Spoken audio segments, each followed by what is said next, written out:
Have you ever heard the phrase, third time's the charm? So, you know what that makes me think of is Beth-Sheba. And let me tell you why.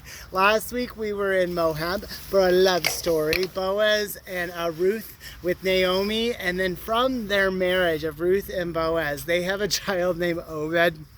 Obed has a son named Jesse, and Jesse has several sons, but he happens to have a youngest son who's this little shepherd, right? Who ends up slaying a giant, who ends up being anointed as the king of Israel, named David, right? And David also has a lot of sons, but in particularly, he has one wife named Beth-Sheba. And Beth-Sheba, not only do they have a child who passes away, but they also have three other sons down the line. And the first thing I want to say about David and Beth-Sheba is it's one of those lessons in life that no matter how a relationship starts, in the hands of God, it can go any place. And while I know a lot of people may have some opinions on this relationship, there are several times throughout David's reign that I find that you see that there's a lot of respect and love for Beth-Sheba, and that she has some honors in his life. In particular, let's talk about the one that I'm to, right? Solomon is their oldest son.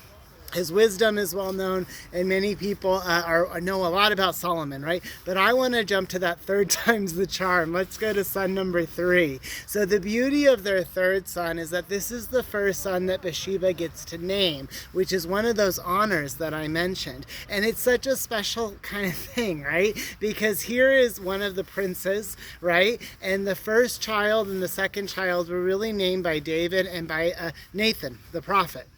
Right? And so here comes the third son. And when Beth-Sheba gets to name the child, to me, that signifies such a special relationship between mother and son. And the name she chooses tells us a lot, because she calls the baby Nathan, Prince Nathan. And not only does that mean gift from God, right? Third time's the charm. There's a reason I keep saying that. But also, there's the idea that maybe the name implied that she had a wish for him. You know, as I mentioned, the other sons were named by her husband David, and then also by the prophet Nathan. Now, Prince Nathan was a prophetic name, although maybe not in the way that Beth-Sheba intended, because as we follow down Prince Nathan's line, it ends up leading us to a woman of faith named Mary, who we're going to talk about next week, and her children, as well as her eldest child, who really set the tone for what really a great family is, right? And the reason for the season.